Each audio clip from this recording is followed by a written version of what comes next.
দেশের অন্যতম আলোচিত ইয়াং পলিটিক্যাল লিডার সুলতান কিছুদিন আগে একটি সড়ক দুর্ঘটনায় তিনি তার স্ত্রীকে হারিয়েছেন। তবে আজ তাকে হঠাৎ করে গ্রেফতার করা হয়েছে। স্যার, কি চার্জ আনা হয়েছে আপনার উপর? আপনার মতো একজন পলিটিক্যাল লিডারকে কেন গ্রেফতার করা হচ্ছে? আমি কখনো অন্যায় করিনি, ন্যায় করেছি।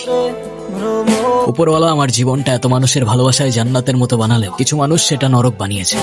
আজকে থেকে তোমার আমার কিছু কথা মেনে চলতে হবে। তুমি তোমার ওই ফ্রেন্ডসদের সাথে আর মিশতে পারবে না। মিশতে পারবো না মানে?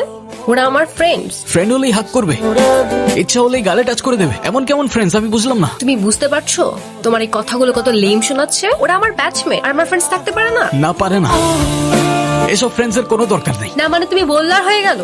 কই এতদিন তো তোমার কোনো প্রবলেম হয় নাই। এতদিন হয় নাই, আজ হচ্ছে। আর যখন আজ হচ্ছে তখন আজকের পর থেকে ওদের সাথে আর কথা বলবো না, ব্যাস। তোমাকে আমার আর কিচ্ছু বলার নাই। আরে এভাবে চলে যাচ্ছ কেন? আরে আমার কথার রিপ্লাই তো করে যাও। ঐশী, ঐশী, বাবা বাবা, আর কত শান্তি দিবা আমারে তুমি? কেমন মানুষ তুমি? নিজের কষ্ট বুঝো, আমার কষ্ট বুঝো না। এসব পেইন আমি আর নিতে পারছি